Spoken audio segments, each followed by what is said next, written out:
दुनिया में कोविड प्रबंधन की किसी देश की तारीफ की गई है तो भारत की और भारत के नेतृत्व में मोदी जी की गई। हमने महामारी से भी बचाया, भूखमरी से बचाया। अध्यक्ष, 220 करोड़ वैक्सीन अगर किसी देश में मुफ्त लगी पूरी दुनिया में तो भारत में मोदी सरकार में लगी है। उसमें जाति धर्म संप्रदाय नहीं देखा गया। आपने इसको संप्रदाय के नाम पर ले गए, आप मजहब के नाम पर ले गए। मुझे बहुत पीड़ा हुई सुन के।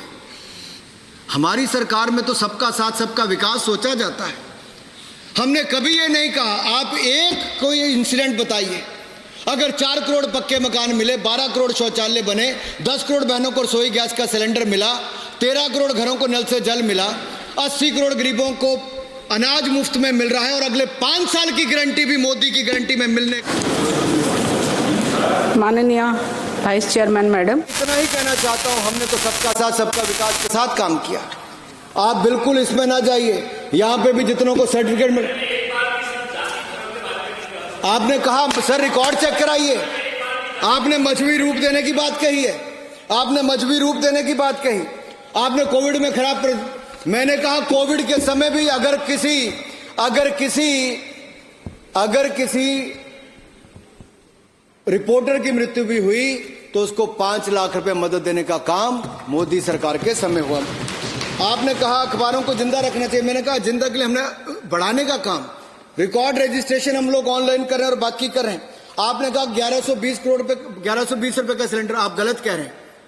जितने उज्ज्वला योजना के लाभार्थी हैं उनको 1120 नहीं 630 रुपए का सिलेंडर मिलता है और ये मोदी की गारंटी के कारण मिल रहा है। बाकियों को 920 रुपए में मिलता है। ऐसा ही नहीं, आपने कहा डिजिटल मीडिया को तो मैंने कह ही दिया, आपके कुछ और। आपने जो मजहब की बात की मैंने उसका भी उत्तर दे दिया। हमने पहले भी कहा कि इसको, चलिए डिबेट नहीं करिए प्रधानमंत्री जी प्लीज। नो, मैं अध्यक्ष जी इतना ही कहूंगा कि आखिरकार गुलामी की मानसिकता से बाहर निकलकर आधुनिकता से लैस, अवसरों से लैस ये bill press and registration of periodical bill 2023 एक ऐसे अवसर लेकर आ रहा है जो एक बार नहीं अनेक बार अनेक लोगों को आगे बढ़ने का अवसर देगा, पत्रकारिता के क्षेत्र में उद्यमी बनने का अवसर देगा। और ये बिल 1867 के बिल को हटाकर संपूर्णता भारतीय बिल है। नए भारत के निर्माण में, विकसित भारत के निर्माण में प्रेस की महत्वपूर्ण भूमिका हो, उस उद्देश्य को लेकर बिल आया है। मैं आशा करता हूं जैसे आप सब ने अपनी बात में समर्थन किया, आप इसको वोट में भी सर्वसम्मति से पास करेंगे। आपका बहुत बहुत आभार, आपने मुझे अवसर दिया। प्रश्न ये है कि विधेयक पर विचार किया जाए। जो सदस्य इसके पक्ष में हाँ गए, जो सदस्य विरोध में ना गए, मेरे विचार में निर्णय हाँ वालों के पक्ष में विधेयक पर विचार करने हेतु प्रस्ताव स्वीकृत किया गया। अब सभा विधेयक पर खंडवार विचार करेगी।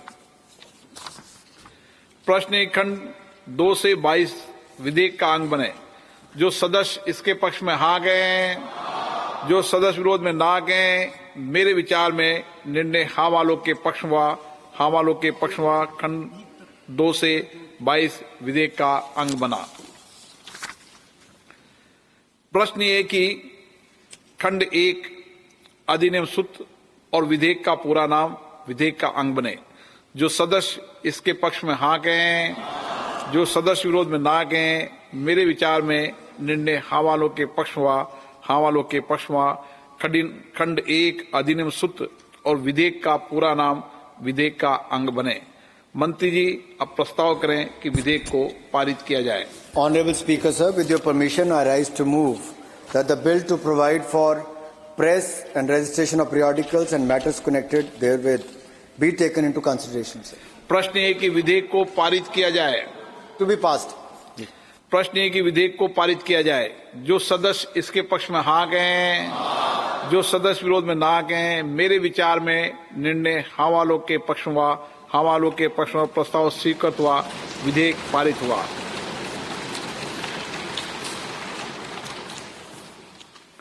माननीय सदस्यगण, अब हम 17वीं लोकसभा के 14वें सत्र की समाप्ति की ओर आ गए हैं। इस सत्र का आरंभ 4 दिसंबर 2023 को हुआ था। इस सत्र में हमने 14 बैठकें की जो 61 घंटे 50 मिनट तक चली।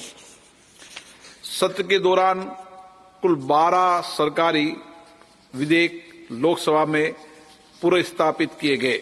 सत्र के दौरान कुल 18 सरकारी विधेयक लोकसभा में चर्चा के बाद पारित किए गए।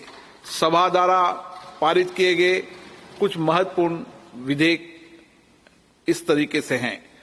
भारतीय न्याय संहिता 2023, भारतीय नागरिक सुरक्षा संहिता 2023, भारतीय साक्ष्य बिल 2023, केंद्रीय वस्तु एवं सेवा कर संशोधन विधेयक 2023, दूरसंचार विधेयक 2023।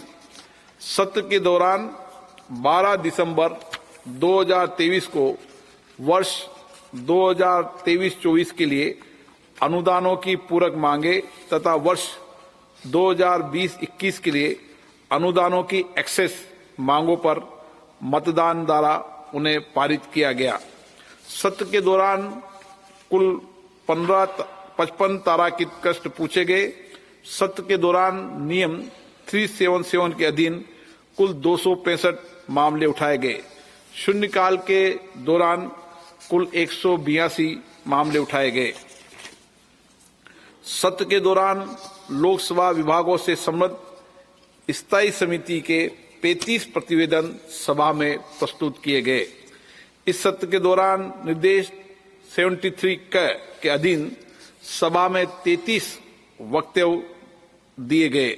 इसके अतिरिक्त माननीय संसदीय कार्य मंत्री द्वारा भी एक वक्तव्य दिया गया। सत्र के दौरान प्रश्नों में शुद्धि करने वाले 2 वक्तव्य सदन की पटल पर रखे गए। सत्र के दौरान कुल 1930 पत्रों को सदन पर सभा पटल पर रखा गया। लोकसभा के इस सत्र की कार्य उत्पादकता लगभग 74% रही।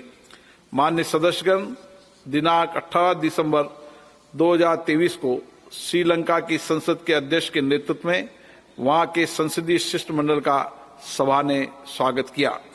उन्होंने सभा में विशिष्ट जगह बैठकर सभा की कार्रवाई भी देखी। माननीय सदस्यगण, मैं सभा की कार्रवाई को पूरा करने में सभापति तालिका में शामिल माननीय मेरे साथियों को उनके योगदान के लिए आभार व्यक्त करता हूं। मैं माननीय प्रधानमंत्री जी का, संसदीय कार्य मंत्री जी का, विभिन्न दलों के नेताओं का और माननीय सदस्यों के प्रति भी उनके सहयोग के लिए अत्यधिक आभारी हूं। मैं आप सभी की ओर से प्रेस और मीडिया के मित्रों को भी धन्यवाद करता हूं। इस अवसर पर मैं सभा को प्रदान की गई समर्पित और त्वरित सेवा के लिए लोकसभा सचिवालय के महासचिव और अधिकारियों तथा कर्मचारियों की सराहना करता हूं। मैं सभा की कार्रवाई के संचालन में सम्मिलित एजेंसियों को उनके द्वारा प्रदान की गई सहायता के लिए भी धन्यवाद देता हूं। माननीय सदस्यगण, कृपया हम वंदे मातरम के लिए खड़े हो जाएं।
सभा की कार्रवाई अनिश्चित काल के लिए स्थगित की जाती है।